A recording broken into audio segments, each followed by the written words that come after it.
술 얘기가 나와가지고 웃는 것 같습니다. 예, 잠깐 같이 기도하시겠습니다.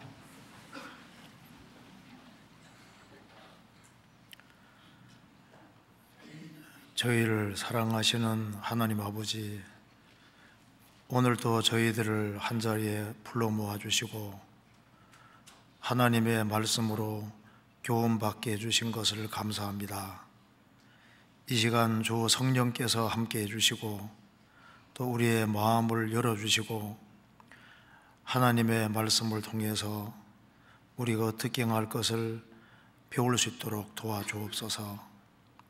역사의 마지막 시대를 살아가는 저희들에게 주의 복음을 깨닫게 해주시고 또 주의 크신 은혜와 사랑 가운데 살아가게 해주시는 것을 진심으로 감사드립니다. 저희들의 마음을 일깨워 주시고 주님 앞에 서는 그날까지 주 안에 어떻게 행할 것을 알 수 있도록 도와주옵소서. 우리의 사랑하는 가족들, 친척들, 이웃들에게 이 귀한 복음을 더욱 담대히 증거할 수 있도록 도와주옵소서. 또 세계적으로 선교하는 그 모든 선교사님들 가정마다 주님이 지켜주시고 주의 역사와 능력을 더욱 나타내 주옵소서. 그리고 주 안에서 신실한 일꾼들을 더 많이 일으켜 세워주시고 주의 역사를 잘 감당할 수 있도록 더욱 도와주옵소서. 오늘 모든 시종 주 성령께서 함께 해주시고 저희들에게 합당한 은혜를 허락해 주옵소서. 주 예수 그리스도 이름으로 기도하옵나이다. 아멘. 우리 성경 잠언 23장 찾으시겠습니다. 잠언 23장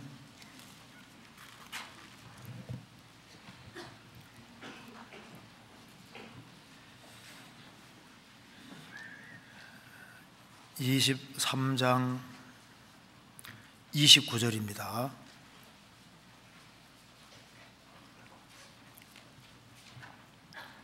예, 제가 읽겠습니다. 재앙이 네게 있느뇨, 근심이 네게 있느뇨, 분쟁이 네게 있느뇨, 원망이 네게 있느뇨, 까닭없는 창상이 네게 있느뇨, 붉은 눈이 네게 있느뇨, 술에 잠긴 자에게 있고 혼합한 술을 구하러 다니는 자에게 있느니라. 포도주는 붉고 잔에서 번쩍이며 순하게 내려가나니 너는 그것을 보지도 말지어다. 이것이 마침내 뱀같이 물 것이요 독사같이 쏠 것이며 또 내 눈에는 괴이한 것이 보일 것이요 내 마음은 망령된 것을 바랄 것이며 너는 바다 가운데 누운 자가 될 것이요 돛대 위에 누운 자가 될 것이며 내가 스스로 말하기를 사람이 나를 때려도 나는 아프지 아니하고 나를 상하게 하여도 내게 감각이 없도다. 내가 언제나 깰까 다시 술을 찾겠다 하리라. 거기까지입니다. 오늘 예레미야 23장 29절부터 35절 말씀을 중심으로 예레미야가 아니지 잠언 23장입니다. 23장 오늘 제가 이제 술을 통한 교훈,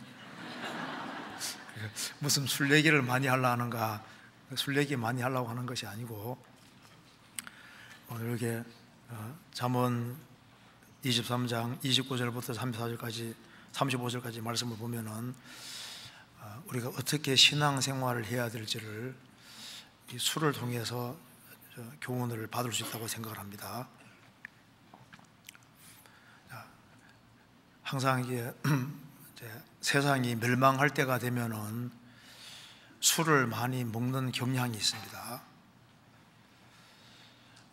지금 우리나라도 술을 상당히 많이 먹는 나라에 속합니다. 성경은 창세기부터 요한계시록까지 술에 대한 얘기가 굉장히 많이 있습니다.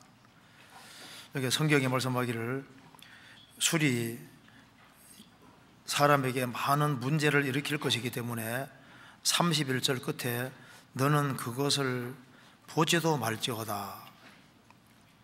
술은 아예 쳐다볼 생각도 하지 말아라, 이렇게 경고를 하고 있습니다.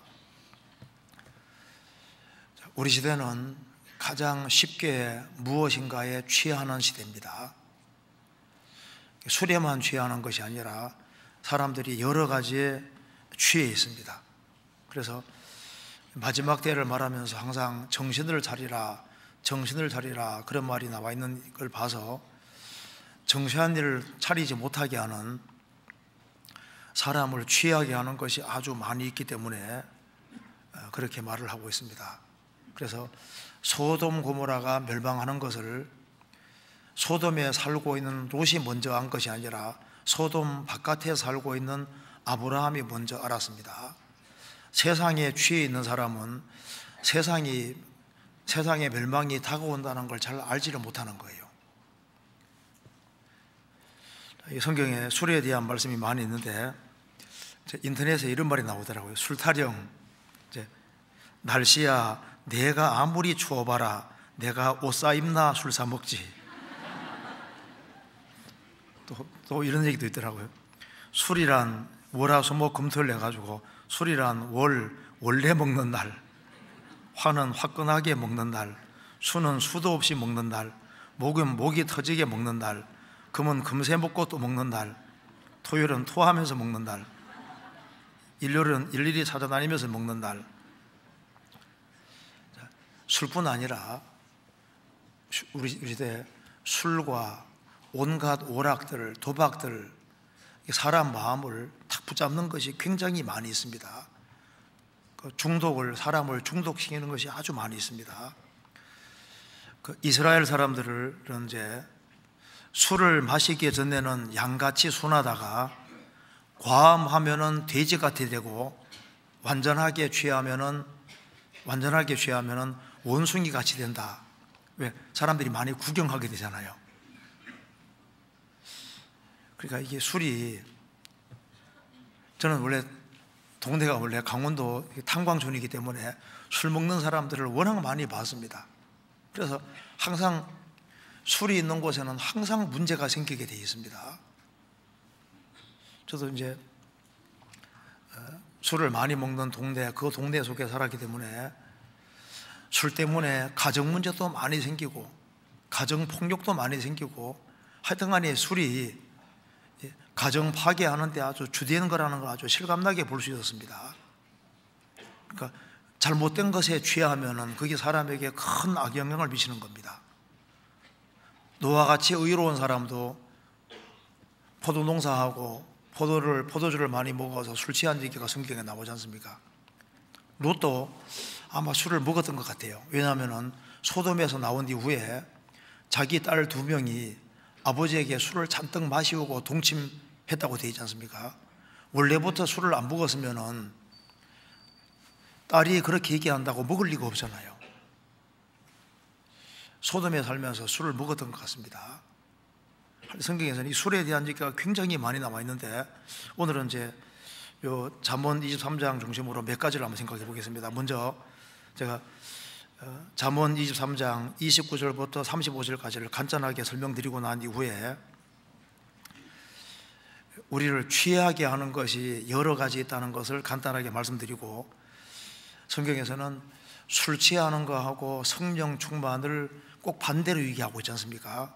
그래서 이 말씀을 잘 보면은 성령이 내 속에 역사하시면은 내 인생이 어떻게 되는지를 정확히 보고 알 수가 있는 겁니다. 그래서 술이 지구상에서 엄청난 힘을 발휘해 온 것처럼, 안 좋은 쪽으로 힘을 발휘하는 것처럼 성령도 아주 좋은 쪽으로 큰 힘을 발휘하고 있는 겁니다. 그리고 이제 잠언 29장을 읽어보면은 성령의 역사를 더 경험하기 위해서 우리가 구체적으로 해야 될 일이 무엇인지도 여기서 배울 수가 있을 겁니다. 자, 먼저 잠언 23장 29절 말씀부터 한번 잠깐 먼저 본문을 잠깐 보겠습니다. 23장 29절, 재앙이 네게 노뇨. 술 얘기하면서 처음 언급한 것이 재앙 얘기를 하고 있습니다. 그러니까 술과 재앙은 연결이 되어 있는 겁니다. 재앙이 누구에게 있느냐? 근심이 네게 누구에게 있느냐? 분쟁이 누구에게 있느냐?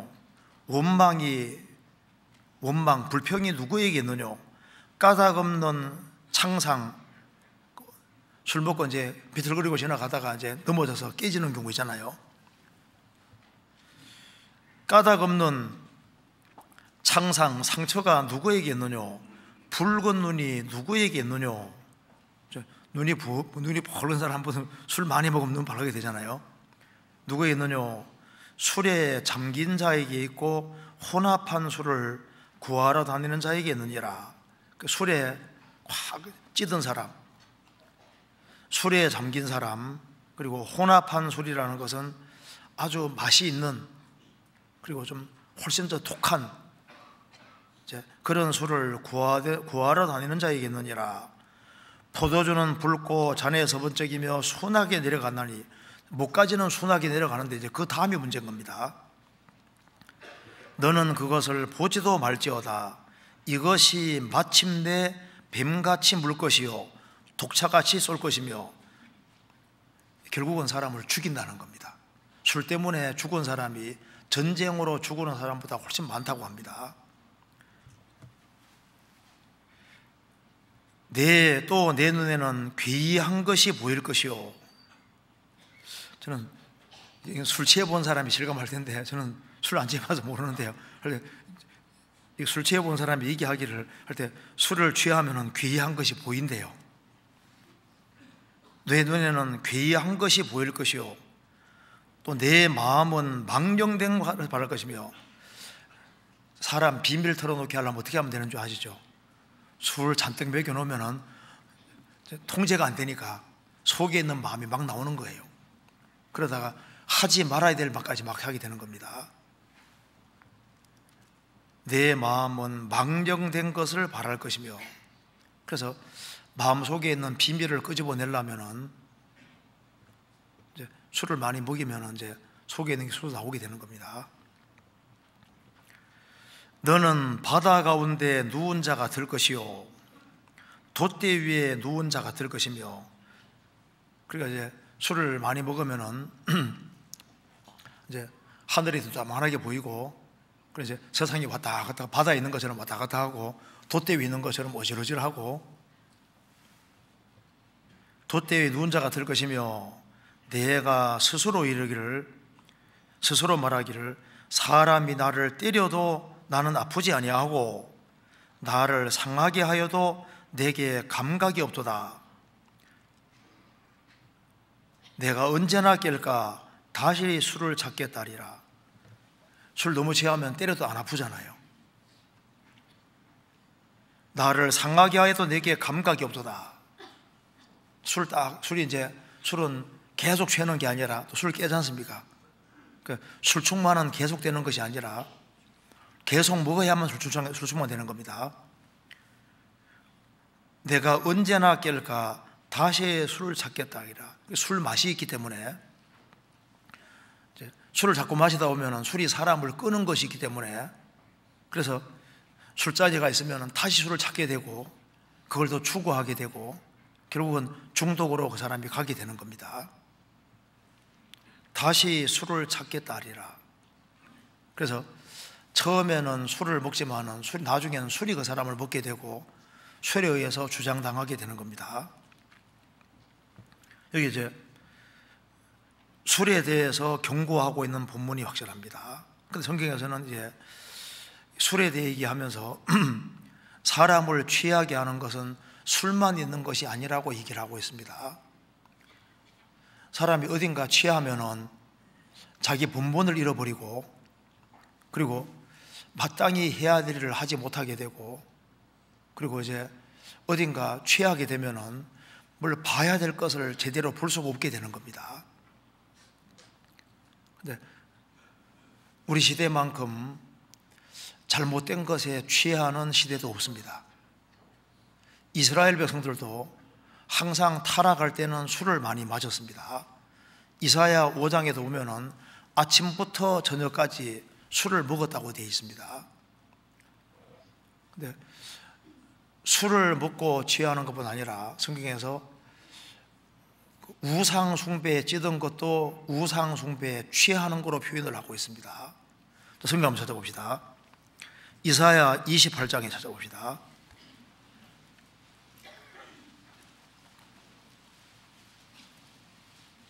(28장) 1절에 보시겠습니다.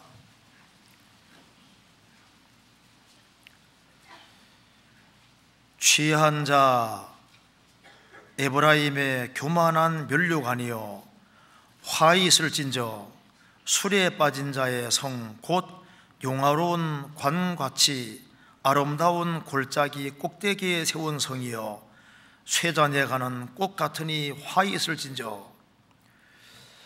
에브라임은 여기 북이스라엘을 말하는 겁니다. 취한 자 에브라임의 교만한 면류관이여 화 있을진저 술에 빠진 자의 성. 솔로몬이 죽은 이후에 북이스라엘과 남유다라고 갈라졌습니다. 근데 북이스라엘은 나라가 갈라지면서 여로보암이 베델과 단에다가 우상을 세우고, 그리고 북이스라엘은 망할 때까지 계속 우상 숭배를 했습니다. 이스라엘은 실제로 술을 먹었을 뿐 아니라 그 전체가 우상 숭배에 완전히 찌든 겁니다. 그래서 취한 자 에브라임의 교만한 면류관이요 술에 취했을 뿐 아니라 우상 숭배에도 취했습니다. 남유다도 마찬가지입니다. 28장 7절. 이 유다 사람들도 포도주로 인하여 엿걸음치며 독주로 인하여 비틀거리며 제사장과 선지자도 독주로 인하여 엿걸음치며 포도주에 빠지며 독주로 인하여 비틀거리며 이상을 거르풀며 재판할 때 실수하나니 모든 상에는 토한 것 더러운 것이 가득하고 깨끗한 것이 없도다. 남유다도 실제로 술을 많이 먹었을 뿐 아니라, 제사장들도 술을 많이 먹었을 뿐 아니라 실제로 우상 숭배에 취해 있었습니다. 그래서 성경에 그래서 뒤에 더 자세한 설명이 나옵니다. 29장 9절에 보시겠습니다. 29장 9절.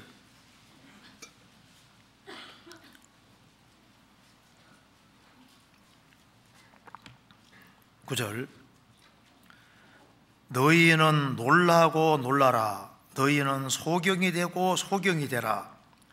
그들의 취함이 포도주로 인함이 아니며 그들의 비틀거림이 독주로 인함이 아니라 대저 여호와께서 깊이 잠들게 하는 신을 너희에게 부어주사 너희의 눈을 감기셨음이니 눈은 선지자요 머리를 덮어졌음이니 머리는 선견자라. 그러므로 모든 묵시가 너희에게는 마치 봉안책의 말이라.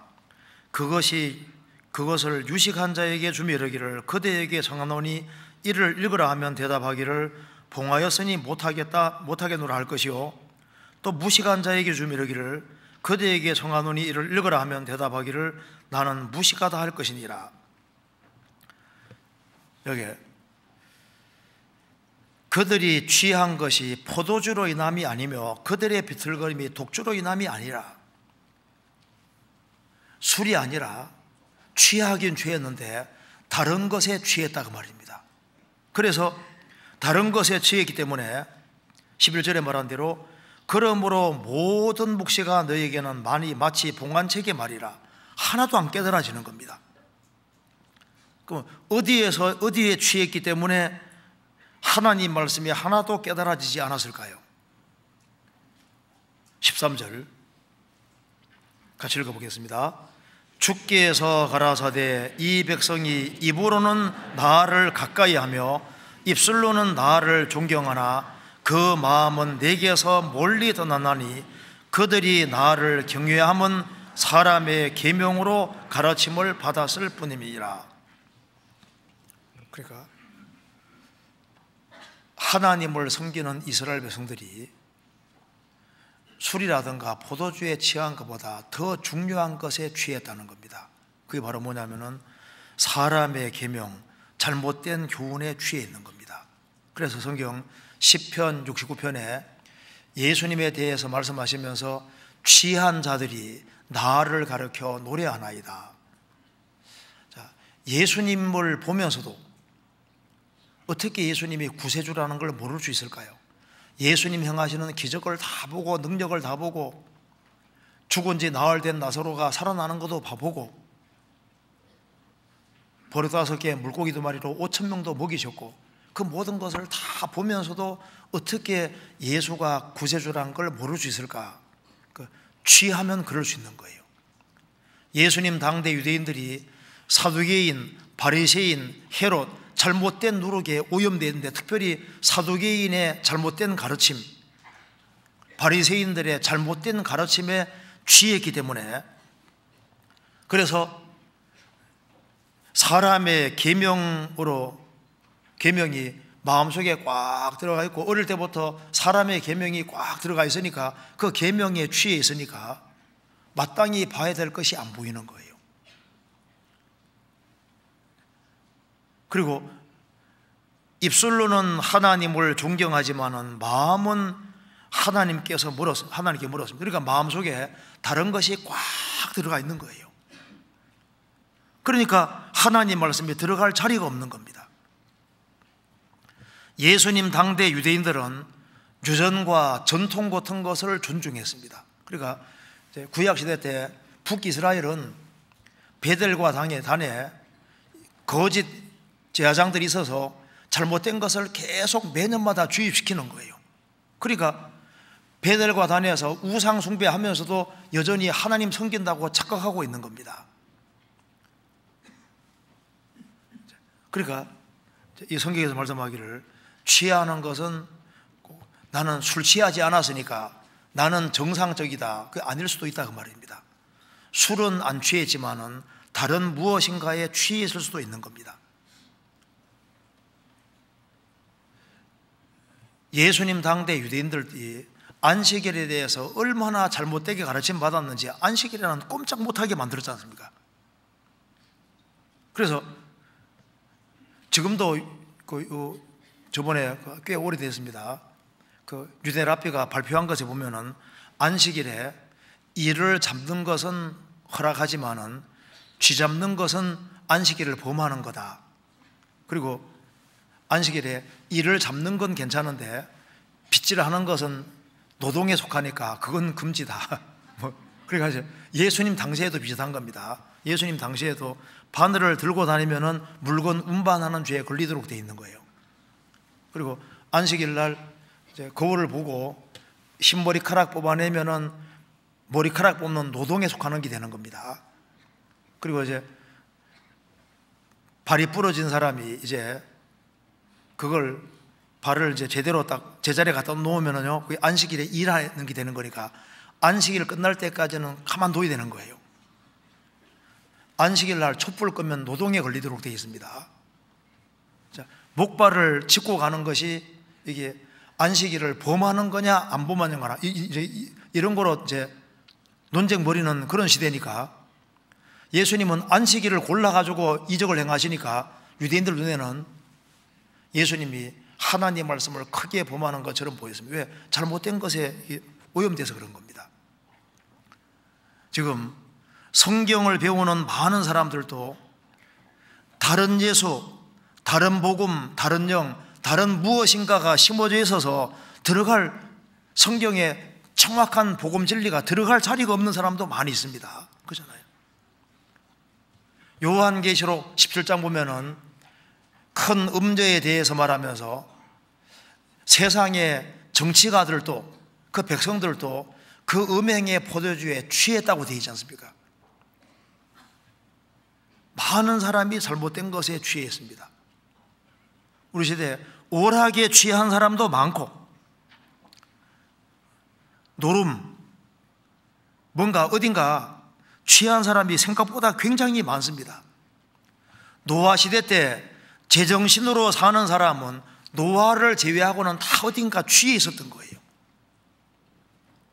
홍수가 오는 그날까지도 오로지 먹고 마시고 시집가고 장가가고 사고 팔고 심고 집 짓고 예레미야 당시에 취하지 않은 사람은 예레미야고 나머지는 거의 다 어딘가 취해 있었던 겁니다. 취해 있는 사람은 볼 것을 보지를 못하는 거예요. 그 사람은 항상 배우지만은 진리를 깨닫지 못합니다. 왜냐하면 잘못된 것에 취해 있어서 그런 겁니다. 잠언 29장에는 술에 대해서 쭉 얘기를 하고 있는데 왜 술에 대해서 이렇게 얘기를 하고 있을까요? 물론 술에 대한 얘기입니다. 그런데 이 술 취하는 이거하고 성령하고 성령께서 이렇게 연결시켜 놨지 않습니까? 찾아봅시다. 에베소서 5장입니다. 5장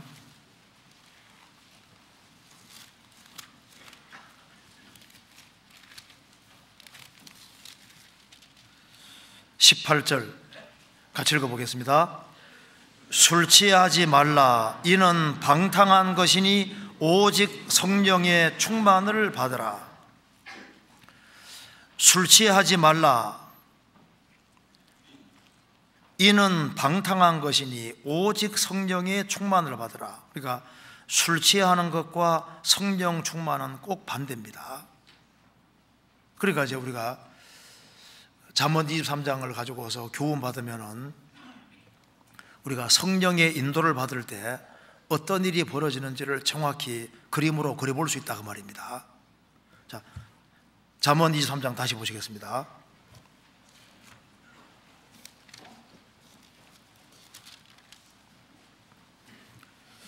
여기 23장 29절에 술에 대한 얘기를 하면서 제일 첫 번째 거론한 것이 재앙이 뉘게 있느냐 이렇게 시작을 하고 있습니다. 그러니까 이 술과 재앙을 연결시켜 놨습니다. 그러니까 성령 충만은 성령은 축복으로 가는 길이 되지만은 재앙으로 가는 길을 말하면서 술 얘기를 하면서 술만 말하는 술뿐 아니라 성경에서는 잘못된 것에 취하면은 이것이 재앙으로 간다는 걸 말하고 있습니다. 그러니까 술 취하는 것이 재앙으로 가는 길이고 우상 숭배하는 것도 취한다고 했으니까 우상 숭배도 재앙으로 가는 길이 됩니다. 그리고 잘못된 교리에 취하는 것도 성경에서 취하는 것이라고 표현을 했으니까 잘못된 것에 취하는 것도 이게 재앙으로 가는 길이 되는 거예요. 그리고 잘못된 오락들, 뭐 게임이라든가 도박이라든가 마약이라든가 다른 것에 취하는 거하고 재앙은 연결되긴 되는데, 그러면 저게 술 얘기하면서 처음 재앙을 거론했습니다. 술 취하지 마라. 이는 방탕한 것이니 오직 성령의 충만을 받으라. 그러면 성령은 이 재앙 반대 축복과 딱 연결됩니다. 그잖아요. 그러니까 이제 모든 신령한 축복들, 영원한 축복은 성령과 관계가 되는 거예요. 그래서 성령이 영혼 속에 역사하실 때 어떤 일들이 생길까요? 우리 여기 이제 29절을 먼저 간단하게 배워봐도 성령을 받을 때 우리 영혼 속에 어떤 일이 벌어지는지를 우리가 정확히 알 수가 있다 그 말입니다. 자, 29절 같이 읽어보겠습니다. 재앙이 네게 있느뇨, 근심이 네게 있느뇨, 분쟁이 네게 있느뇨, 원망이 네게 있느뇨, 까닭없는 창상이 네게 있느뇨, 붉은 눈이 네게 있느뇨 됐습니다. 이거 반대로 읽으면은 성령 역사할 때 어떤 일이 벌어지는지를 정확히 묘사할 수 있는 겁니다. 그래서 재앙이 네게 있느뇨, 술과 연결되는 것이 이게 재앙으로 가는 길이라면은 축복이 누구에게 있느뇨, 성령과 축복은 연결되어 있습니다. 그래서 술과 이제 연결되는 사람은 이제 그 재앙으로 가고 있는 사람이 되는 거예요. 그런데 성령과 연결된 사람은 축복으로 가는 사람이 되는 겁니다. 그래서 죄 사함을 얻으라. 그리하면 성령을 받으리니 죄를 사함 받은 사람 속에 성령이 들어오십니다. 성령이 주의 영이지 않습니까? 하나님이 사람을 만드실 때 처음부터 복을 주려고 만드신 겁니다. 하나님이 천지를 창조하신 이후에 사람을 만드시고 첫 번째 하신 말씀이 복을 주어 가라사대.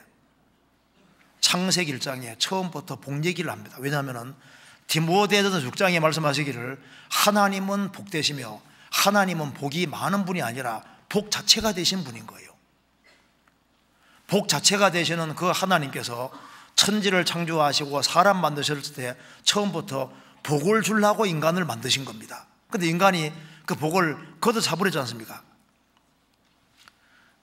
그래서 하나님이 예수님을 보내셨는데 하나님이 사람이 되신 분이 바로 예수님이니까 예수님이 세상에 왔다는 것은 복이 왔다는 것이 되는 겁니다.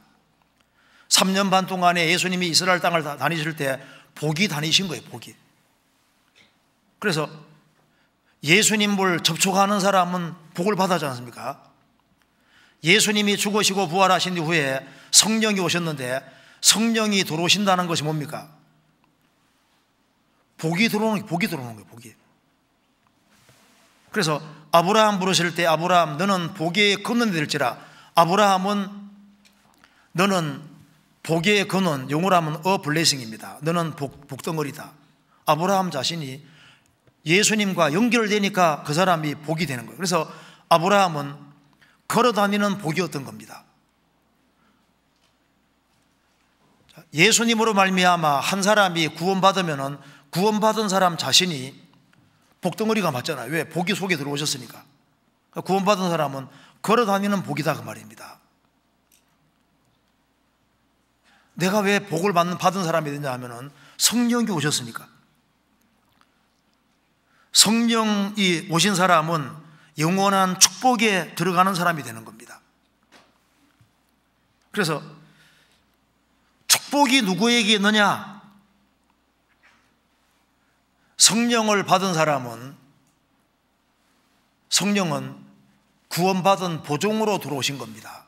한 번 들어오시면 절대 나가시지 않으시잖아요.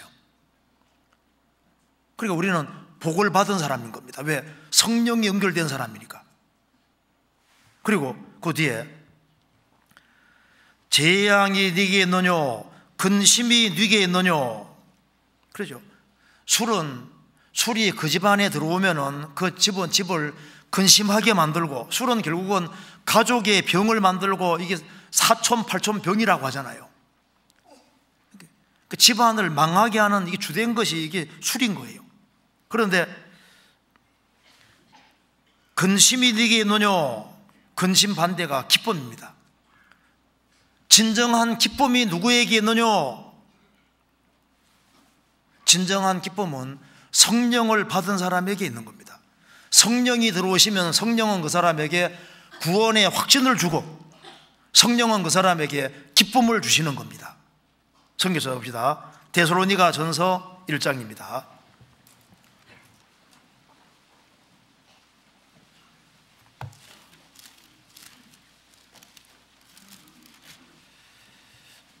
(1장) 5절입니다.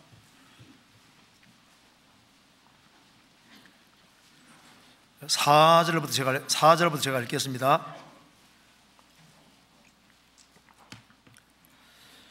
하나님의 사랑하심을 받은 형제들아 너희를 택하심을 아노라. 이는 우리 복음이 말로만 너희에게 이른 것이 아니라 오직 능력과 성령과 큰 확신으로 된 것이니 우리가 너희 가운데서 너희를 위하여 어떠한 사람이 된 것은 너희 아는 바와 같으니라. 또 너희는 많은 환난 가운데서 성령의 기쁨으로 도를 받아 우리와 주를 본받은 자가 되었으니. 바울 사도는 데살로니가 성도들에게 편지하면서 말했습니다. 하나님의 사랑하심을 받은 형제들아 너희를 택하심을 아노라. 그 이유는 우리 복음이 말로만 너희에게 이른 것이 아니라 오직 능력과 성령과 큰 확신으로 된 것이니. 성령이 역사하지 아니하면은 복음은 하나의 이론에 불과하지만은 성령이 그 사람 속에 믿어지게 하시면은 이 복음의 진리가 우리에게 딱 믿어지면은 큰 확신이 생깁니다. 데살로니가후서 1장에서도 우리의 증거가 너희에게 믿어졌음이니라. 복음이 다 믿어져 버리는 거예요. 그래서 성령은 구원을 받은 사람에게 구원의 확신을 주고, 또 6절에 말한 대로 너희는 많은 환난 가운데서 성령의 기쁨으로 도를 받아.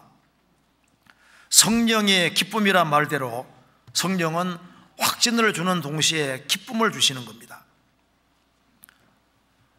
우리가 성령으로 말미암아 예수가 그리스도라는 걸 확실히 깨달았을 때 얼마나 영혼에 기뻐지 않습니까?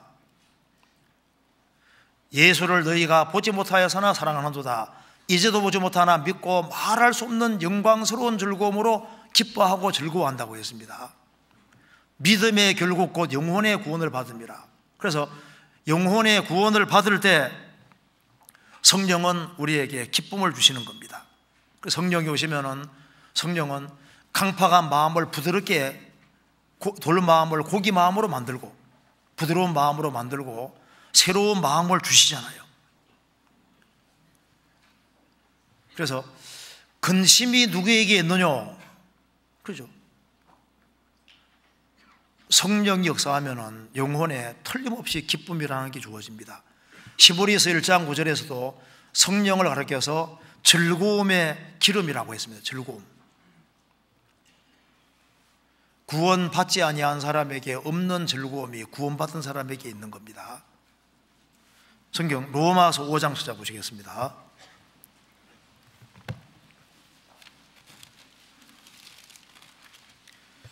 로마서 5장, 여기에 세 가지 즐거움을 말을 하고 있습니다.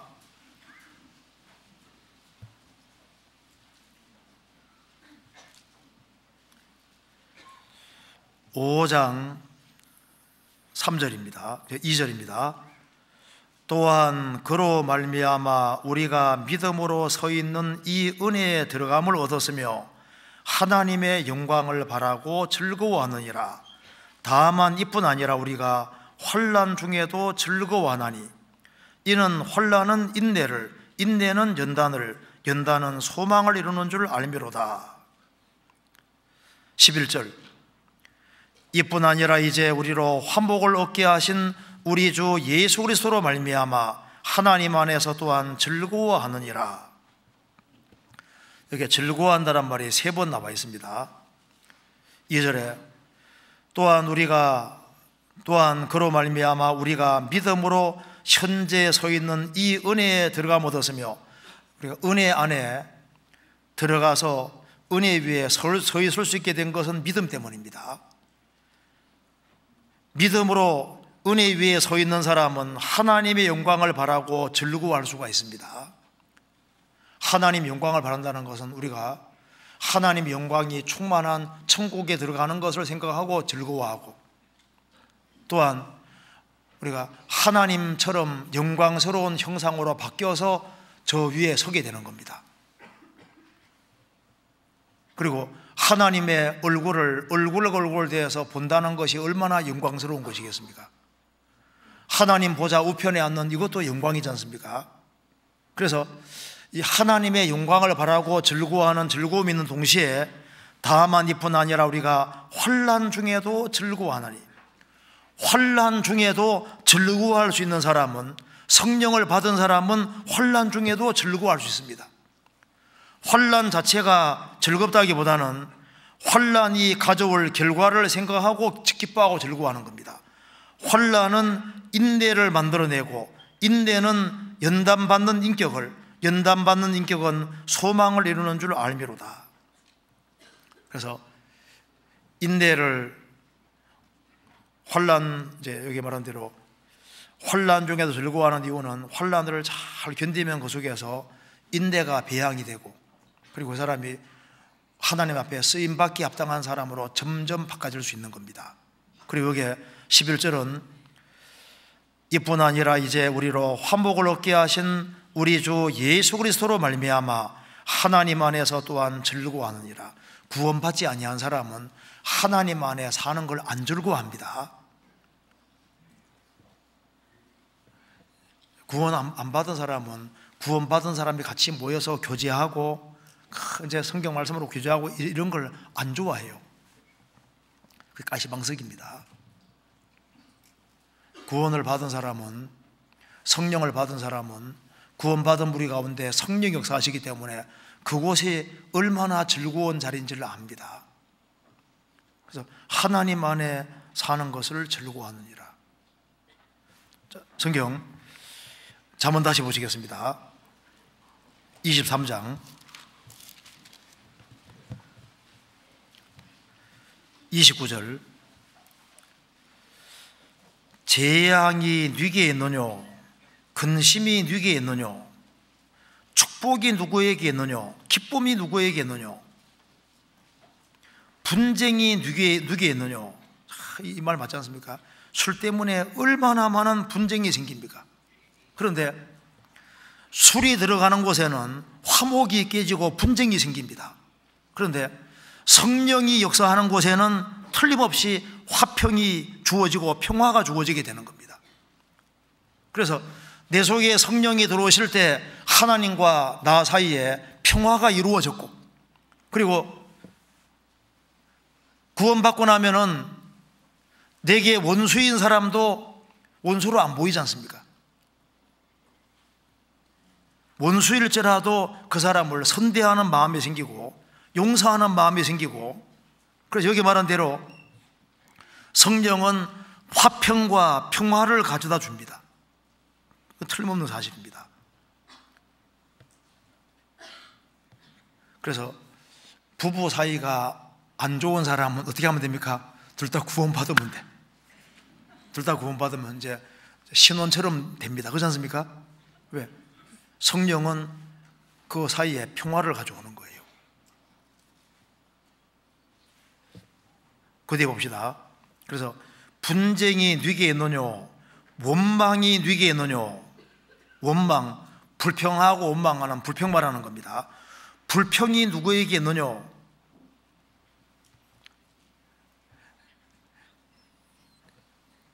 무언가 다른 게 취한 사람은 이게 항상 불평불만입니다. 그런데 성령을 받으면은 틀림없이 그 사람을 감사의 사람으로 만듭니다. 그래서 불평을 많이 한다는 것은 신앙적으로 문제가 있다는 분명한 증거입니다. 감사가 누구에게 있느뇨? 성령을 우리가 받을 때, 정말 구원받을 때 얼마나 감사했습니까? 감사는 은혜 받은 사람에게 주어집니다. 은혜는 겸손한 사람에게 주어지는 거예요. 그래서 성령이 내게 역사하시면은 여기 감사의 사람이 되고, 성령은 그 사람을 은혜의 가운데 이끄시기 때문에 은혜를 깊이 경험하도록 만들기 때문에 정말 범사에 감사하는 큰 감사를 불러일으키게 되는 겁니다. 고린도전서 2장에 말한 대로 성령은 은혜의 성령이라고 했습니다. 우리가 십자가 은혜를 깨달을 때 얼마나 감사했습니까? 구원받고 난 이후에 우리를 계속적으로 은혜 가운데 이끌어 가시는 겁니다. 그래서 구원받고 나면은 못생겨도 너무 감사하죠. 잘생겼으면 내가 영화 배우처럼 생겼으면 어떻게 구원받았겠나, 그런 생각 안 드는 거 같은가요? 구원받고 나면 신기하게 감사로 바뀝니다. 가난한 가정에 태어난 것도 감사하고, 못생긴 것도 감사하고, 또 평범한 사람인 것도 감사하고, 가정적으로 여러 가지 어떤 갈등과 어려움이 있은 것도 이 감사로 주어지게 되고, 또 구원받고 나면은 나를 그렇게 괴롭게 하던 남편도 이뻐 보이잖아요. 안 이뻐 보여요? 아니, 남편이나 아내가 내게 너무 잘해줬으면 내가 어떻게 구원받았겠나, 그 생각 들잖아요. 저만 그런가요? 다 똑같은 마음일 겁니다. 어쨌든 간에 이게 참 신기해요. 감사하는 사람이 된다는 게 참 놀라운 겁니다. 그러니까 성령이 역사하는 곳에는 이게 항상 불평을 그치게 하는 특징이 있는 거예요. 29절 중간에 그리고 까닭 없는 창상이 네게 있느뇨. 까닭 없는 창상, 넘어지고 깨지잖아요. 그래서 이게 술 취하는 사람은 걸어가다가 잘못된 데 헛디뎌서 막 몸이 깨지는 경우가, 상하는 경우가 많습니다. 까닭 없는, 이유 없는 상처가 누구에게 생기느냐? 술 때문에 그런 문제가 생깁니다. 그런데 성령이 역사하는 곳에는 또 이게 술 때문에 예상치 못한 일들, 전혀 의도하지 않았던 그런 까닭 없는 갑작스러운 돌발 사태가 많이 생기지 않습니까? 그처럼 성령이 지나가는 곳에도 항상 그런 일이 생깁니다. 그래서 성령 역사하는 곳에는 예상치 못한 특별한 축복도 있고, 술 때문에 상처받고 고통받는 일이 있는 동시에 성령이 역사하시면은 예상치 못한, 상상도 못한 특별한 축복 같은 게 실제로 많이 있습니다. 그뿐 아니라 여기에 이유 없는 창상이 있다고 되어 있는데 이거 보면 좀 생각할 것도 있습니다. 여기에 술 얘기하면서 여기에 까닭 없는 창상이 누구에게 있느냐 이렇게 말했는데 이거 보면 좀 생각나는 것이 있습니다. 괜히 이제 구원받고 나면요, 나는 전혀 의도하지 않았는데 까닭 없이 이것저것 일들이 막 엮이는 경우 있죠. 내 속에 주의 영이 들어왔다는 이유 하나 때문에 나를 이유 없이 괜히 미워하고 핍박하고 그런 일이 생깁니다. 성경 한번 찾아봅시다. 요한복음 15장을 찾아봅시다. 요한복음 15장 15장 18절을 보시겠습니다.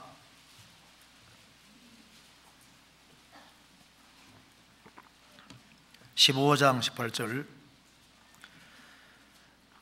세상이 너희를 미워하면 너희보다 먼저 나를 미워한 줄 알라. 너희가 세상에 속하였으면 세상이 자기의 것을 사랑할 터이나 너희는 세상에 속한 자가 아니요 도리어 세상에서 나의 택함을 입은 자인 고로 세상이 너희를 미워하느니라. 내가 너희들의 종이 주인보다 더 크지 못하단 말을 기억하라.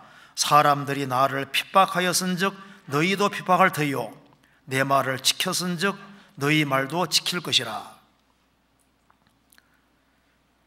23절 24절 제가 읽겠습니다. 25절까지. 나를 미워하는 자는 또 내 아버지를 미워하느니라. 내가 아무도 못한 일을 저희 중에서 하지 아니하였다면 저희가 죄 없어서리니와 지금은 저희가 나와 및 내 아버지를 보았고 또 미워하이도다. 그러나 이는 저희 율법에 기록된 바 저희가 연고 없이 나를 미워하였다 한 말을 응하게 하려 함이라. 여기 연고 없이 나를 미워하였다. 핍박받을 이유가 없는데 괜히 예수님을 미워하는 거예요. 그리스도인들이 비난받을 일을 해서 비난받는 것이 아니고 아무 잘못이 없는데 연고 없이 주님이 내 속에 들어오셨다는 이유 하나 때문에 미워하고 핍박하는 일이 있다 그 말입니다. 그래서 예상치 못하게 구원받았다는 이유 하나 때문에 핍박을 받고 미움을 받고 상처를 받고 이런 일들이 생길 수 있는 거예요. 그래서 술 때문에 갑자기 막 넘어져서 깨지는 일도 있는 것처럼 성령을 받은 것 때문에 그 성령 때문에 할 수 없이 너무 구원받고 너무너무 좋아하는데 불신자들은 싫어하잖아요. 그래서 미워하고 핍박하고 악하다 하고 그런 일들을 갑자기 당하는 그런 일도 생길 수 있는 겁니다. 잠언 다시 보시겠습니다. 23장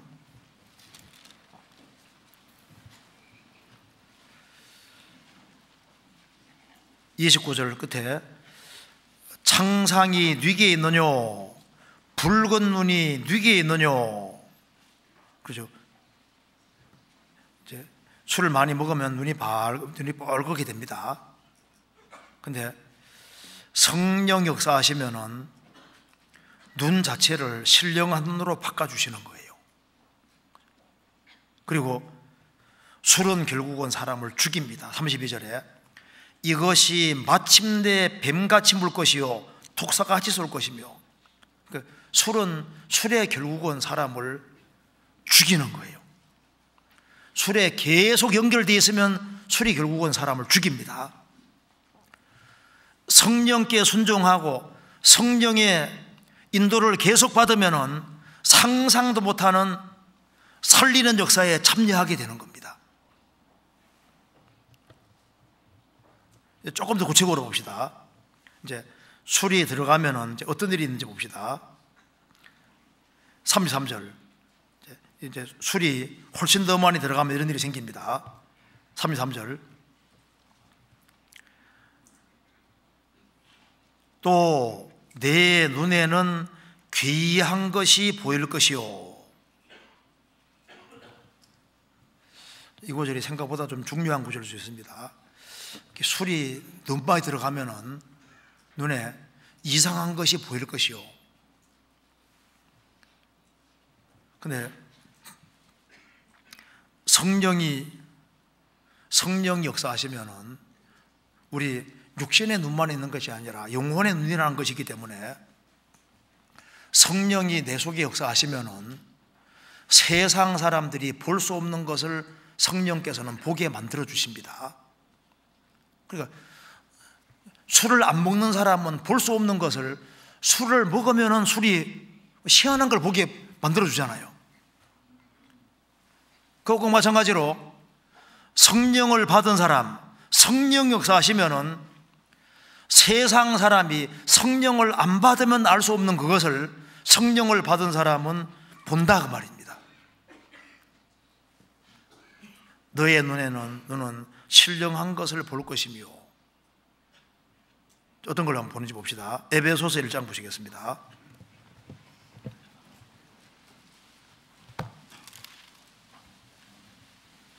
우리는 괴이한 것이 보이는 게 아니라 좋은 것이 보이는 겁니다. 에베소서 1장 18절.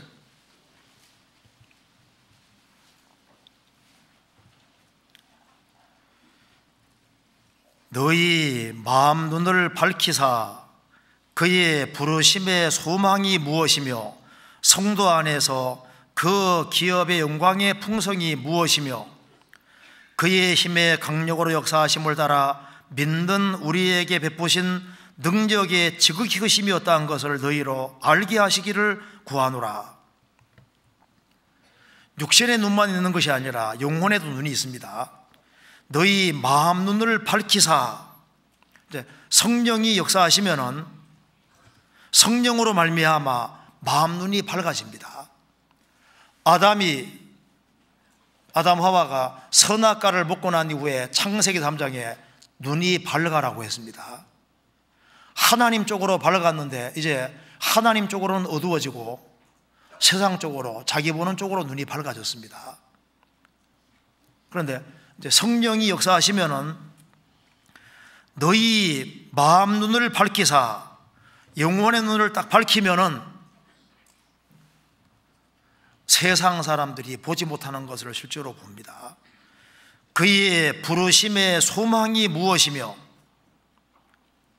성도 안에서 그 기업의 영광의 풍성이 무엇이며, 골로새 1장에서 쌓아둔 소망이라고 했는데요, 구원받고 나면은 성령이 마음 눈 밝혀줄 때 우리는 소망의 사람이 되는 겁니다. 우리만큼 소망이 확실한 사람이 없지 않습니까? 구원받고 나면은 죄를 딱 사함받았기 때문에 천국 간다는 확실한 소망이 생겼죠. 우리를 위해 죽으시고 부활하신 주님을 만난다는 소망이 있죠. 그리고 하나님은 절대 거짓말을 하지 않으시니까 영원히 주님과 함께 영원히 산다는 것도 확실하고, 신구약 성도들을 다 같이 만날 것이고, 그리고 하나님이 얼마나 놀라운 분인데 우리를 위해서 정말 엄청난 놀라운 세계를 준비해 줬다는 것이 딱 보이는 것, 믿어지는 거지 않습니까? 그리고 성도 안에서 그 기업의 영광의 풍성이 무엇이며 우리를 위해서 예배해 놓으신 기업과 상급, 축복, 상상할 수가 없는 겁니다. 아무것도 없는 자 같으나 모든 것을 가진 자로다. 구원받고 나면 진짜 100 빼기 1은 제로고 제로 플러스 1은 100 이 말이 맞습니다. 100 다 있는데 예수님 없으면 인생 망친 거예요. 제로입니다. 아무것도 없어도 예수님 있으면 인생 무조건 성공한 거예요. 그렇지 않습니까? 그리스도를 얻은 사람은 모든 걸 다 얻은 사람입니다. 아무것도 없는 자 같으나 모든 것을 가진 자로다. 구원받은 사람만큼 부유한 사람은 없습니다. 트럼프 대통령 돈 많잖아요. 트럼프 대통령이 부자일까요? 우리가 부자일까요? 우리가 부자죠. 우리만큼 부자는 없습니다. 그래서 이 구원을 받고 성령 역사하시면 영혼의 눈을 밝혀주시는 거예요. 그래서 확실한 소망의 사람이 되는 겁니다. 그리고 이제 술 더 많이 먹으면 막 더 희한한 게 더 많이 보이지 않습니까? 성령 역사하시면 영혼의 눈을 점점 더 밝혀주는 것이 맞습니다. 그래서 아가서 4장에는 눈이 술람매의 눈이 비둘기 눈 같다고 했는데 아가서 7장 가면 눈이 연못 눈 같다고 했습니다. 연못 눈. 비둘기 눈 얘기하면서는 비둘기는 순결을 뜻하는 거지 않습니까? 내가 깨끗하게 살아야 되겠다. 물론 좋지 않습니까? 그런데 세월이 더 지나가면은 눈이 점점 커져서 눈이 연보처럼 점점 더 커져서 신발 얘기하면서 그 얘기하고 눈 얘기를 하고 있습니다. 그러니까 눈이 점점 커져서 영혼을 볼 수 있는 눈. 그래서 우리 집안만 구원받으면 됐지 뭐. 눈이 아직 작은 겁니다. 아니 우리 동네가 구원받아야지, 우리나라가 구원받아야지. 좀 세계화 시대인데, 국제화 시대인데 세계 사람들이 구원받아야 되지. 마음도 넓어지고 생각도 넓어지고 점점 커지고.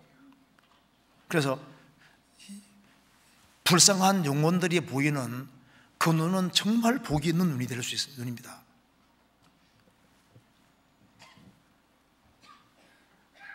내 눈에는 괴이한 것이 보일 것이요, 괴이한 것이 아니라 주님이 눈을 밝혀주시면 무엇이 소중한지를 볼 수 있고 무엇이 보물인지를 볼 수 있게 해주시는 겁니다. 세상 사람들은 재물이 보물인 줄 아는데 아닙니다. 학기에서 보면은 만국의 보배가 예수님이라고 했습니다. 예수님만큼 보배가 없잖아요. 예수님이 교회의 머리로 계신데 그러면은 교회만큼 보물 덩어리는 없는, 교회만큼 보물은 없잖아요. 주님 피로 값주고 샀으니까 구원받은 한 사람 한 사람이 얼마나 큰 보물 덩어리냐 그 말입니다. 그리고 한 사람 한 사람 영혼이 얼마나 큰 보물입니까? 그러니까 이제 술을 많이 먹으면 술에 의해서 희한한 게 보이는 것처럼 구원받기 전에는 몰랐는데 성령이 내 속에 역사하시니까 이게 뭐가 중요한지가 보인다 그 말입니다. 구역장 되는 게 좋아요, 장관 되는 게 좋아요? 한참 생각하는 사람이 있습니다.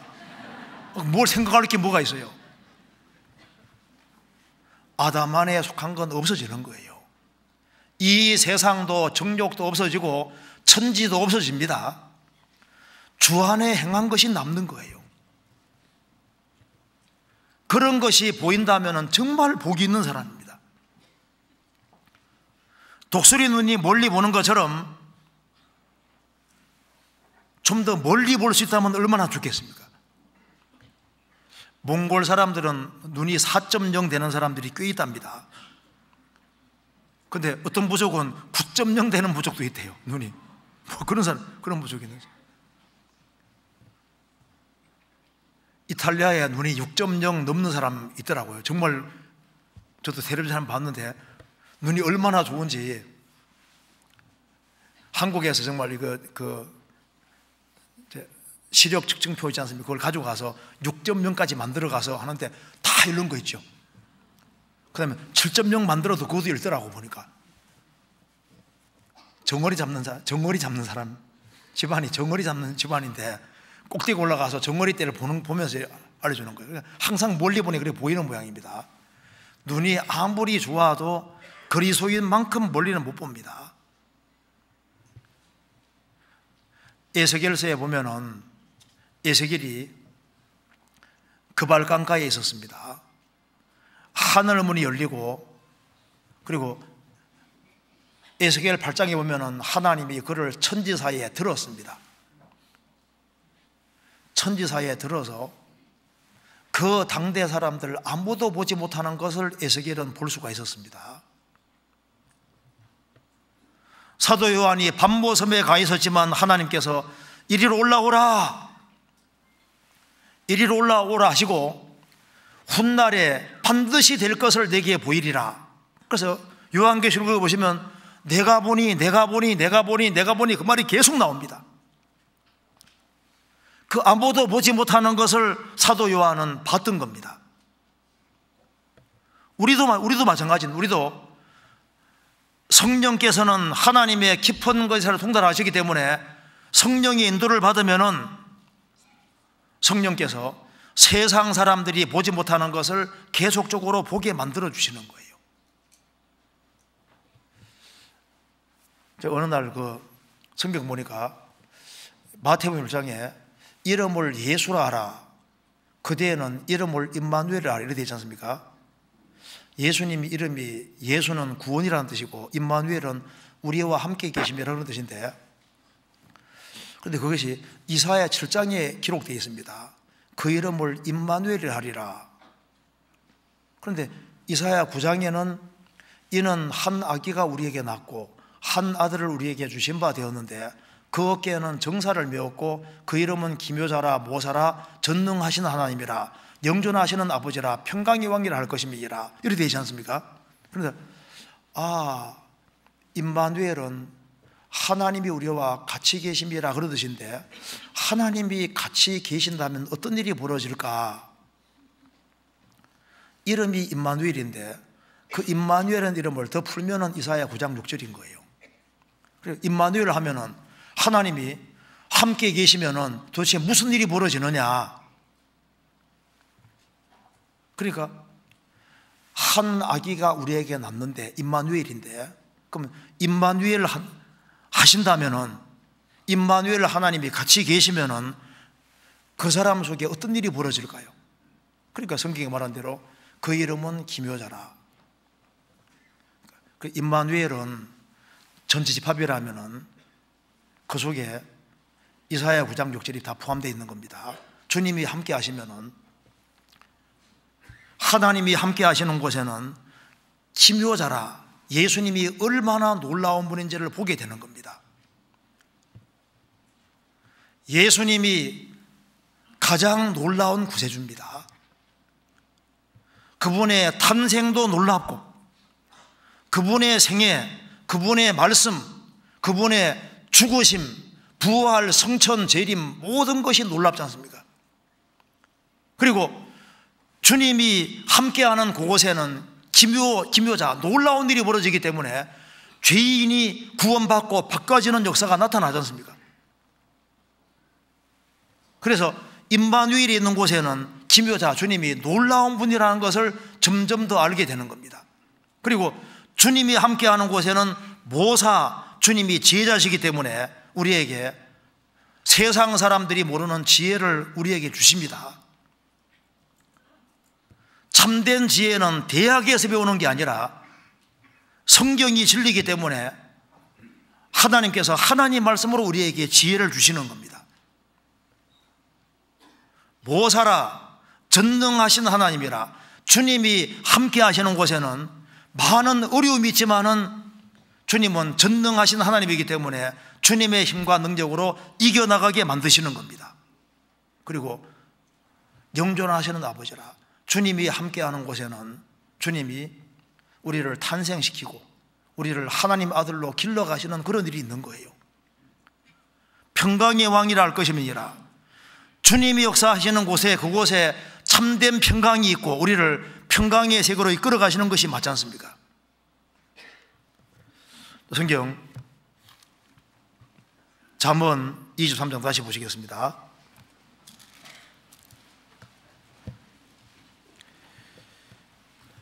33절. 또 내 눈에는 괴이한 것이 보일 것이요 내 마음은 망정된 것을 바랄 것이며. 술은 사람 마음을 자꾸 충동시킵니다. 충동시켜서 통제력이 풀리게 만들거든요. 그래서 막 망정된 말을 말하고 막 함부로 말을 하게 되는데, 그와 비슷하게 성령이 역사하시면은 여기 말한 대로 내 마음은 망정된 것을 바랄 것이며, 성령이 역사하시면은 이 성령이 마음속에 역사하셔서 마음에 불을 불러일으키십니다. 영혼에 활력을 불러일으키고, 영혼이 진토에 붙었다 할지라도 영혼에 활력을 주고 힘을 주고 마음을 흥분시켜서 주님을 위해서 발언하게 하고 주님 위해 살도록 부추기는 거예요. 학기에서 1장 보면은 이스라엘 백성들이 페르시아 포로에서 돌아왔지만은 성전을 안 짓고 있습니다. 각각 자기 집에 빨랐습니다. 그래서 하나님 말씀이 내려오시고 하나님께서 마음을 흥분시키시니까 그들이 신물 앞에서 성전 만드는 일을 했지 않습니까? 그래서 그게 학기에서 1장에 마음을 흥분시키셨다, 마음을 격동시키신 겁니다. 그것처럼 성령이 지나다니는 곳에는, 성령 역사하는 곳에는 마음을 격동시키는 것이 있고 마음을 뜨겁게 하는 일이 있는 겁니다. 그리스도인들 마음이 미지근해지고 있다는 것은 내가 성령에게서 멀어져 있다는 증거가 될 수 있는 겁니다. 그래서 성령을 소멸치 말라고 말씀하셨는데, 성령은 여기 말씀한 대로 내 마음은, 이 마음이 통제력을 풀리게 만들어서 말을 하게 하는 것처럼 성령 역사하시면 이 마음을 치료시키는 동시에 마음을 흥분시키시고, 그리고 마음에서 간절한 마음이 올라오게 만듭니다. 그리고 망정된 것을 바랄 것이며 말이 많아집니다. 대체로 술 취하면 말이 많아지죠. 그것처럼 성령 역사하시면 포도주는 사람을 거만케 만들고 떠들게 하는 것이라고 했습니다. 그것처럼 성령 역사하시면 입이 근질근질해집니다. 그죠? 불신자분 너무 불쌍하죠? 막 얘기를 막 하고 싶잖아요. 속에서 막 강구를 하잖아요. 우리는 보고 들은 것을 말하지 않을 수 없다, 이제 이렇게 바뀌어지게 되는 겁니다.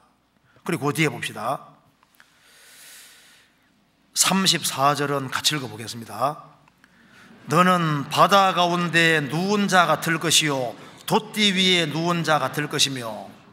제가 이것저것 생각을 좀 많이 해봤습니다. 왜 이것을 굳이 써놨을까?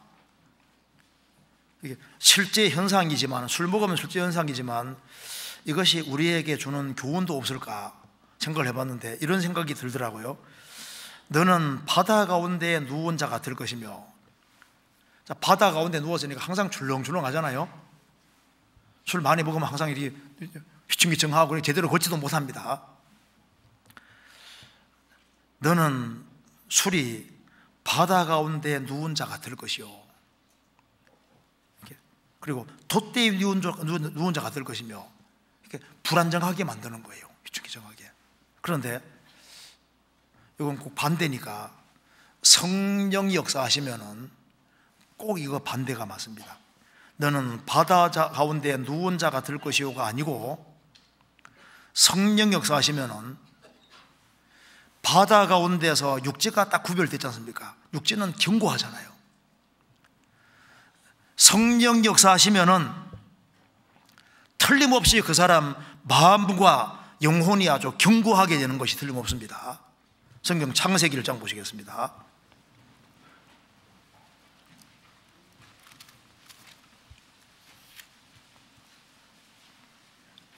1장 9절입니다.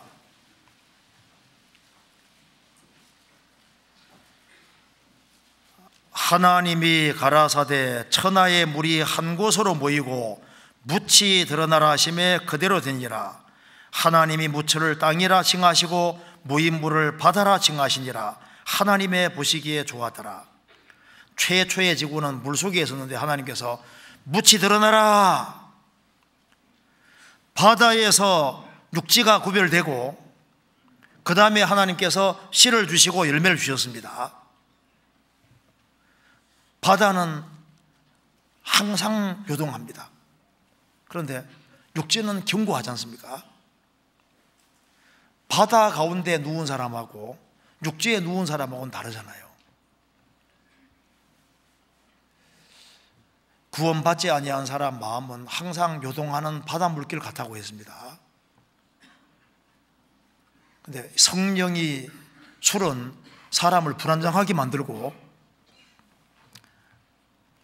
그리고 이제 사람을 흔들리게 만드는데, 성령 역사하시면은 그 사람은 틀림없이 견고하게 됩니다.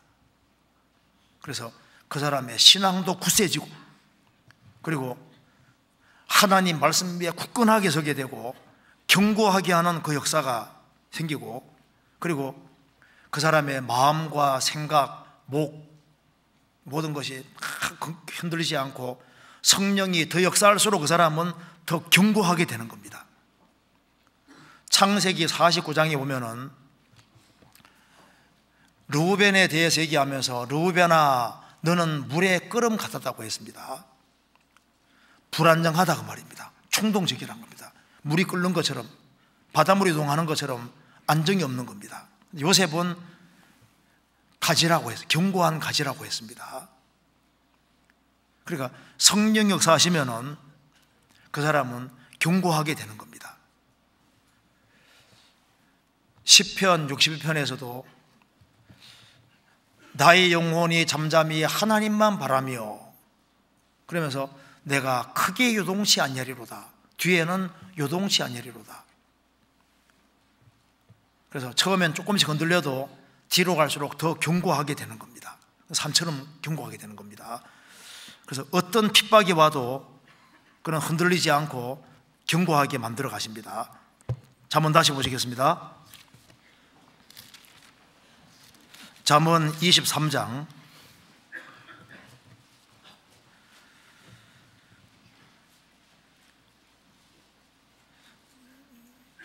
'너는 바다 가운데 누운 자가 될 것이요 돛대 위에 누운 자가 될 것이며.'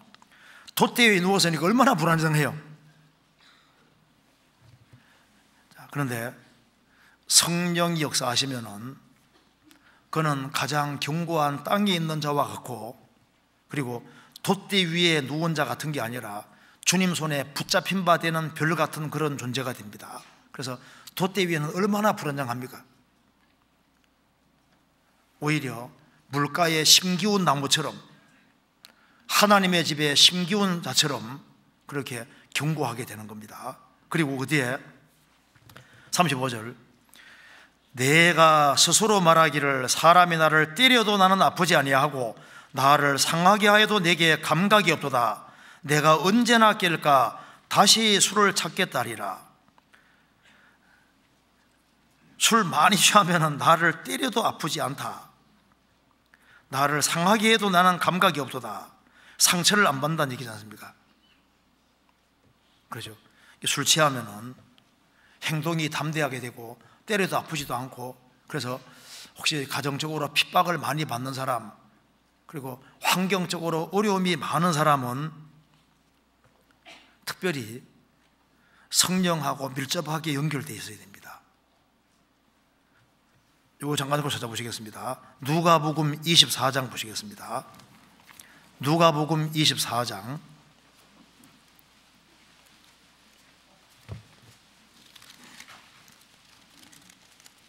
49절,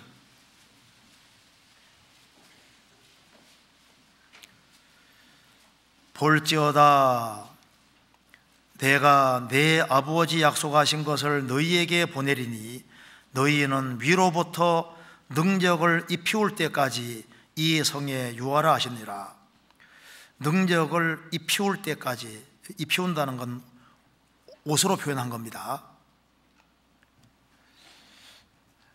하나님의 전심갑주도 입어야 되지만은 또 하나 위로부터 능력을 입히울 때까지, 옷 중에서 제일 좋은 옷이 성령을 옷 입는 겁니다. 그래서 내가 환경적인 문제, 불신자도 구원 받는 문제에 대해서 핑계 댈 수 없는 것처럼 구원받고 난 이후에도 내가 신앙생활을 잘 하지 못한 것에 대해서 이러저러한 환경적인 것을 핑계 대면은 주님 앞에 가면 핑계라고 하실 겁니다. 그래서 성령 술 먹는 것처럼 성령에 공급받는 사람은 가난해도 기뻐할 수 있고 멸시를 받아도 기뻐할 수 있고 곤란과 역경과 어려움 속에서도 일어날 수 있고 그들은 담대하게 되고, 그래서 이 술 충만한 사람은 담대하게 됩니다. 그리고 여기에 잠언 23장 35절에 내가 언제나 깰까 다시 술을 찾겠다 하리라. 술 충만은 계속되는 것이 아닌 것처럼 성령 충만도 마찬가지입니다. 성령 충만도 단회적인 것이 아니라 계속적으로 공급을 받아야 되는 겁니다. 내가 언제나 깰까 다시 술을 찾게 하리라. 그래서 술 맛을 아는 사람 있는 것처럼 신앙생활을 잘하는 속에서 맛을 느낄 필요가 있습니다. 이사야 5장에 보면은 쓴 것을 달다고 하고 단 것을 쓰다고 하는 사람은 화가 있다고 말씀하셨는데 요즘 사람들 입맛이 많이 변했습니다. 쓴 거 보고 달다 그리고 단 거 보고 쓸다 그리고 입맛이 많이 변했습니다. 우리 신앙의 입맛이 바뀌지 말아야 되는데 하나님 말씀에 대한 맛이 있는데 성경을 배우는 것에서 맛을 느끼지 아니하면은 그 사람은 신앙생활 잘 할 수 없습니다. 말씀의 맛이 내게 어찌 그리 단지요. 이 하나님 말씀에 맛이 있습니다. 그리고 성도 간의 교제가 맛이 있고 영혼을 건지고 세우는 그곳에 틀림없이 달콤한 맛이 있는 겁니다. 신앙생활에 맛이 있는데 이 신앙생활에서 맛을 느끼지 못하면은 딴 데서 맛을 찾도록 되어 있는 겁니다. 술 맛이 있는 것처럼 신앙생활을 잘하는 그곳에서 단 맛이 있습니다. 잠언 여기 한번 찾아보시겠습니다. 잠언 31장 보시겠습니다.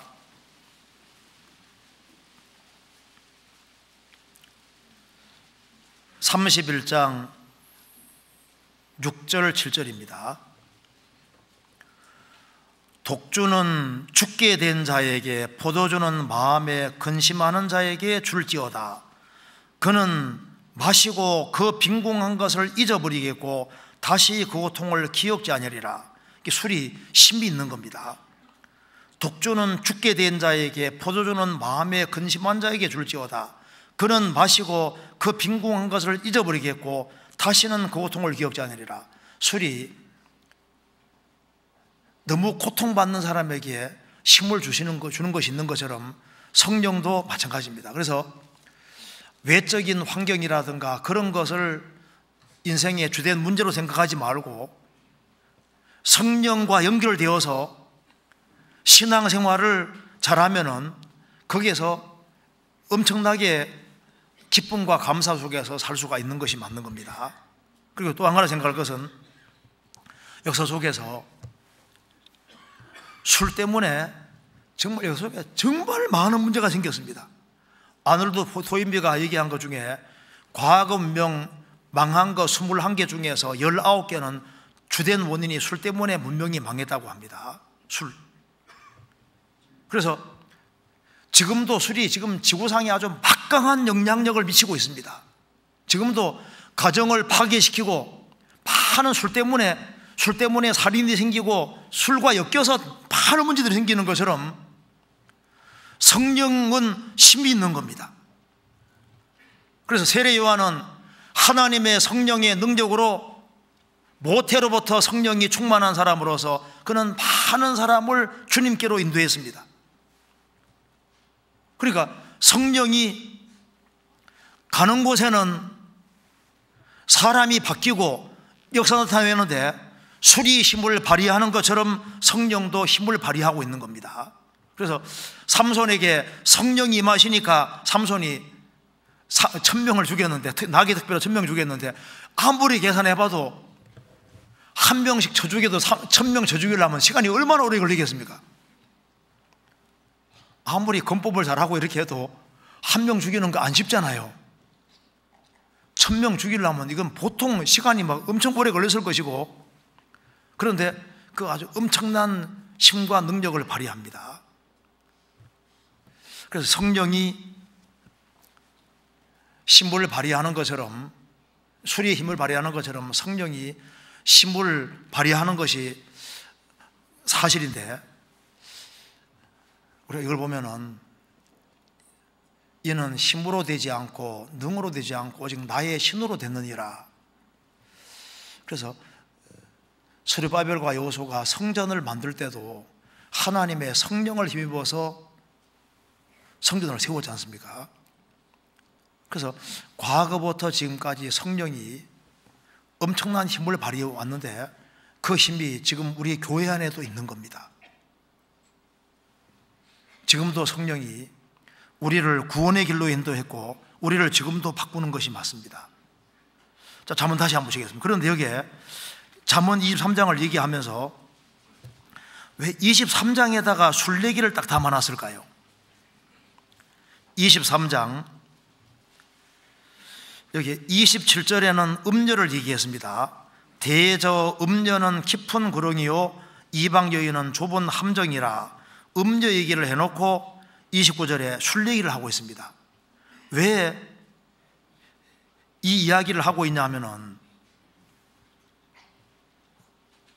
이것이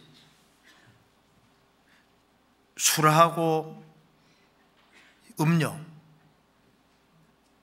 이 문제가 우리 신앙생활을 망칠 뿐 아니라 또 다른 사람이 구원받는데 장애가 되기 때문에 여기 23장에 특별히 음녀 얘기 해놓고 술 얘기를 해놓고 있습니다. 그러니까 여기 23장 쭉 읽어보면은 술 얘기를 해놓고 음녀 얘기 해놓고 또 술 얘기를 하고 있고, 그러니까 우리 신앙생활에서도 여기 음녀, 술 이것이 문제가 되기 때문에 23장에다가 술 얘기를 쭉 해놓고 24장에는 이제 영혼 건지는 얘기를 쭉 하고 있습니다. 자, 잠언 23장 거기에 30절 보시겠습니다. 30절 같이 한번 읽어보겠습니다. 술에 잠긴 자에게 있고 혼합한 술을 구하러 다니는 자에게 있느니라. 여기서 우리가 마지막으로 좀 교훈받을 것이 있습니다. 여기 술에 대한 얘기를 쭉 하면서 그럼 여기에 이런 모든 재앙과 근심, 분쟁 이 모든 것이 오는 직접적인 길이 3절입니다. 술에 잠긴 자에게 혼합한 술을 구하러 다니는 자, 이것이 핵심 키라고 할 수 있습니다. 이거 보면 우리가 성령 역사를 더 경험하기 위해서 우리가 뭘 해야 될지를 알 수 있습니다. 여기 술에 잠긴 자에게 있고, 술에 잠긴 자라는 것은 술에 오래도록 머무는 사람을 가리키는 겁니다. 그러니까 술에 딱 찌드는 거예요. 그러니까 술 한 곳에 오랫동안 찌들어 있고 술을 아주 가까이 하면은 술에 그 사람 붙잡히게 되는 겁니다. 그것처럼 요건 우리가 배울 수 있는 것이, 우리가 신앙생활을 잘하기 위해서는 술에 잠기는 것처럼 어디 한 곳에 탁 잠길 필요가 있는데, 어디에 잠겨야 되냐 하면은 예수님도 한적한 곳에서 기도하셨다는 말씀이 계속 나와 있는데, 우리도 특별히 따로 시간을 내서, 한적한 시간을 내서 술에 잠기듯이 말씀에 깊이 잠기는 것이 필요합니다. 우리 시대에 에서 같은 사람들이 많아지고 있는데, 야곱은 종용한 사람으로 장막에 거했습니다. 그래서 조용한 시간을 만들어서 조용히 자기를 성찰하는 시간을 가지고, 그리고 술에 잠기는 것처럼 말씀 가운데 조용히 잠기는, 그래서 많은 말씀을 읽는 것도 별로 필요하겠지만은 한 장을 계속 읽더라도 그게 또 읽고 또 읽고 또 읽고 해서 그것이 내 마음속에 완전히 들어올 수 있도록, 그래서 어디 한 곳에 오래 있다는 게 참 중요한 겁니다. 그러니까 술과 오랫동안 연결되어 있으면은 술이 그 사람을 주장하는 것처럼, 우리가 주로 어디에 오랫동안 앉아 있느냐? 말씀 앞에, 주님 앞에 오랫동안 앉아 있는, 그러니까 술은 그냥 취하는 게 아닙니다. 술하고 오랫동안 밀접하게 연결되어 있어야만, 술과 꾸준히 연결되어 있으면 그 술이 계속 영향을 미칩니다. 근데 우리 시대에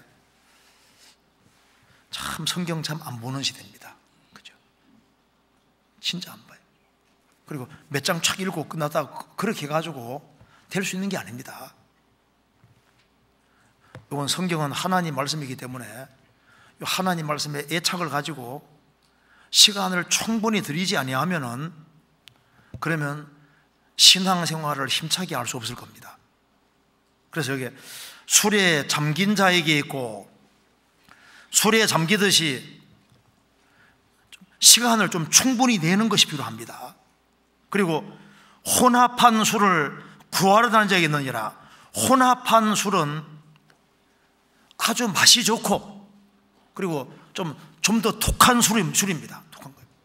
혼합한 술을 구하러 다니는 자에게 있느니라. 혼합한 술은 특별히 좀 맛있는 술인 거예요. 맛있는 술인 거예요. 그것처럼 제가 생각해 보니까, 그러면 이게 혼합한 술을 구하러 다니는 자가 있는데, 혼합한 술을 성령과 연결시키면 뭘 같아요? 주일 말씀. 주일 말씀, 수요 말씀, 이런 거 맞잖아요. 그래서 여기에 혼합한 술을 구하러 다니는, 술 있는 곳에 가는 겁니다.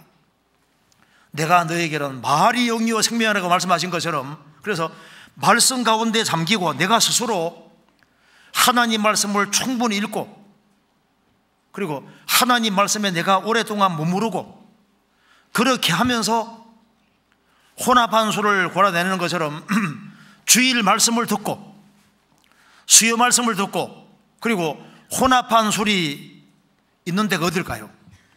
술자석에 찾아가는 것처럼 그리스도인들이 모이는 모임에 찾아가서 충분히 시간을 내서 같이 말씀 배우고 교제하고, 그 가운데 주님의 식탁이 있는 겁니다.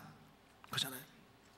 그래서 이게 흔한 술이 아니라 독하고 혼합한 술은 아주 좋은 술입니다. 아주 좋은 술이 있는 날이, 특별한 날이, 가만히 생각해 보니까 주일날, 수요일날.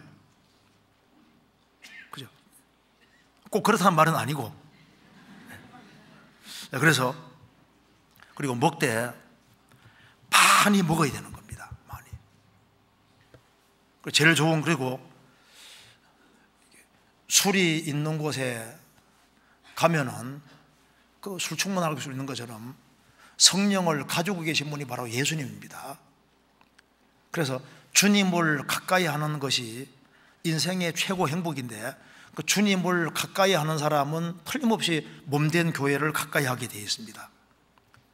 주님은 구하는 자에게 성령을 주시고 성령 역사를 주시는 겁니다. 그래서 내 입을 넓게 열라, 내가 채우리라고 주님 말씀하셨는데, 여기에 잠언 23장을 자세히 읽어보면은 하나님이 나사렛 예수에게 성령과 능력을 기름 붓듯 하시면서 이제 역사하신 것처럼, 성령의 역사가 예수님 통해 나타나신 것처럼 우리도 성령에 붙잡히게 되면은 주님 손에 붙잡혀서 우리도 같이 움직이게 되는 겁니다. 그러니까 여기에 잠언 23장을 자세히 읽어보면은 이것이 술에 대한 얘기를 하는 것은 틀림없는데, 술만 얘기를 하는 것이 아니고 넓게 보면은 술만 아니라 우리가 취하지 말아야 될 그런 것에 취하면은 이게 전부 다 재앙으로 연결된다는 걸 분명히 알 수 있습니다. 그런데 구원받은 사람은 성령이 연결된 사람이니까, 어차피 주님 앞에 서야 될 사람이니까, 이왕 신앙생활 하는 김에 내가 성령과 연결이 됐으면은 더 밀접하게 연결이 되어서, 이왕 연결이 됐으니까 술에 잠기듯이 다른 것보다 말씀 가운데 잠기고 교제 가운데 잠기고 혼합한수를 구하러 다니는 것처럼, 그리스도인들의 모임들, 또 혼합한수를 구하러 다닌다고 하니까 또 엉뚱한 사이트라든가 엉뚱한 데 들어가서 그런 거 말고 구원받은 무리 안에 다 있습니다. 그래서 구원받은 무리를 정말 가까이 해서 우리가 주님께 영광 돌리는 그런 귀한 사람이 될 것 같습니다. 그래서 시간 날 때마다 다시 한번 좀 읽어보시면 이 내용 통해서 우리 성령에 대해서 좋은 교훈을 받으셨을 겁니다. 같이 기도하시겠습니다. 자비로우신 우리 아버지 하나님, 저희들을 불쌍히 여겨주시고 구원해 주신 것을 진심으로 감사드립니다. 이 크신 은혜와 사랑을 저희들이 무엇으로 보답할 수 있겠습니까? 우리의 마음을 붙잡아 주시고 또 주님 오시는 그날까지 주님께서 맡기신 일을 주님이 주시는 힘으로 잘 감당할 수 있도록 도와주옵소서. 우리의 사랑하는 가족들, 또 주변에 불쌍한 이뤄진 영혼들이 너무나도 많이 있습니다. 아직까지 구원받지 못한 사람들을 주님 품으로 인도하도록 더욱 역사해 주옵소서. 우리 나머지 모든 생에 주의 거룩한 말씀으로 다스려 주시고 또 교회가 계획한 모든 일에 주님이 앞서 행해 주시옵소서. 주 예수 그리스도 이름으로 기도하옵나이다. 아멘.